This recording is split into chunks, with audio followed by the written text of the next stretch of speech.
بسم اللہ الرحمن الرحیم۔ سب سے پہلے درود ہو محمد پر اور محمد کی آل پر۔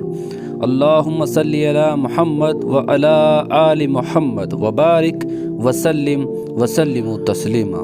دوستو، آج ہم اس عظیم ہستی کا ذکر کر رہے ہیں جنہیں پوری دنیا خواجہ معین الدین چشتی رحمۃ اللہ علیہ کے نام سے جانتی ہے، اور دوستو انہیں غریب نواز کے نام سے بالخصوص یاد کیا جاتا ہے۔ ان کی پوری زندگی انسانیت کی خدمت، اللہ کی عبادت اور محبت کے پیغام کو پھیلانے میں گزری۔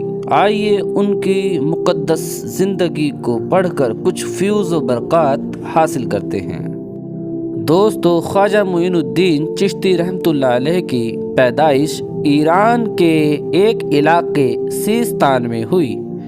سن ہجری پر نظر ڈالی جائے تو 536 سن ہجری ہے، اور عیسوی پر نظر ڈالی جائے تو 1141 عیسوی میں ہوئی، اور آپ کا سلسلہ نسب حضرت امام حسین علیہ السلام سے جا کر جڑتا ہے۔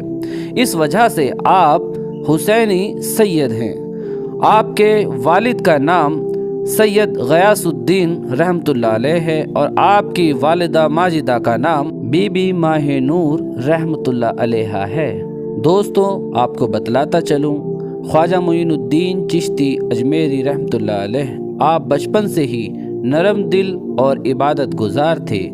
آپ کی شروعاتی تعلیم آپ کے والد محترم کے سائے میں ہوئی، لیکن آپ جب جوان ہوئے تو آپ کے والد کا انتقال ہو گیا، اور آپ کو وراثت میں ایک باغ ملا، اور آپ جب اپنے باغ کی دیکھ بھال کر رہے تھے تو وہاں سے ایک درویش حضرت ابراہیم قندوزی رحمۃ اللہ علیہ وہاں تشریف لائے۔ آپ نے ان کا دل سے استقبال کیا، ویلکم کیا، اور کھانے پینے کا انتظام کیا۔ اس بزرگ نے خوش ہو کر آپ کو ایک روٹی کا ٹکڑا دیا۔ جیسے ہی آپ نے وہ روٹی کا ٹکڑا کھایا، آپ کے دل میں اللہ کا نور سما گیا۔ اللہ اکبر۔ اسی وقت آپ نے اس فانی دنیا سے دل کو ہٹا لیا اور روحانی سفر پر نکل پڑے۔ سبحان اللہ۔ اور جب آپ روحانی سفر طے کر رہے تھے تو آپ نے کئی علاقوں کا سفر کیا، جیسے بخارا، سمرقند اور بغداد۔ یہاں آپ نے بڑے بڑے علماء اور صوفیہ سے علم حاصل کیا۔ آخر کار آپ حضرت خواجہ عثمان ہارونی رحمۃ اللہ علیہ کے مرید بنے۔ انہوں نے آپ کے تصوف اور روحانیت میں اعلیٰ مقام تک پہنچایا، اور جب آپ کے مرشد پاک نے آپ کو روحانی فیض سے لبریز کر دیا تو آپ نے اپنے مرید یعنی خواجہ معین الدین چشتی رحمۃ اللہ علیہ کو حکم کیا کہ آپ ہندوستان کی طرف جائیے۔ اپنے مرشد کی اجازت سے آپ ہندوستان آئے۔ اس وقت ہندوستان تنہائی اور روحانی خناق کے لیے ترس رہا تھا۔ آپ نے یہاں آ کر محبت اور انسانیت کا پیغام دیا۔ آپ ہندوستان کے مشہور شہر اجمیر پہنچے۔ اس وقت راجہ پرتھوی راج چوہان اس علاقے کا راجہ تھا۔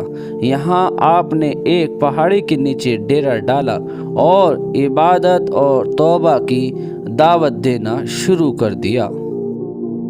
اجمیر میں آپ کا پیغام دھیرے دھیرے پھیلنے لگا، اور لوگ آپ کی سادگی، محبت اور خدمت سے متاثر ہونے لگے۔ ایک بار وضو کے لیے ایک کڑوے کنویں کا پانی استعمال کیا۔ جیسے ہی آپ نے اس میں ہاتھ ڈالا، وہ پانی میٹھا ہو گیا۔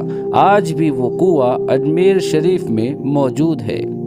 ایک بار راجہ پرتھوی راج چوہان نے آپ کے بڑھتے ہوئے اثر کو روکنے کے لیے اپنے جادوگر کو بھیجا، لیکن اس کے تمام جادو اور آپ کی دعاؤں کے سامنے ناکام ہو گئے۔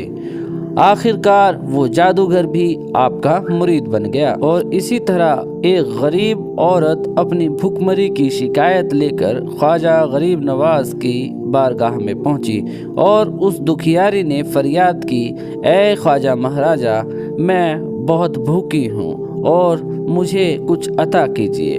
آپ نے دعا فرمائی اور کہا، جاؤ اپنے گھر جا کر دیکھو، اب تمہارا جو خالی برتن تھا وہ اللہ کے فضل سے بھر گیا ہے۔ جب وہ گھر پہنچی تو اس کا خالی برتن کھانے سے بھرا ہوا تھا۔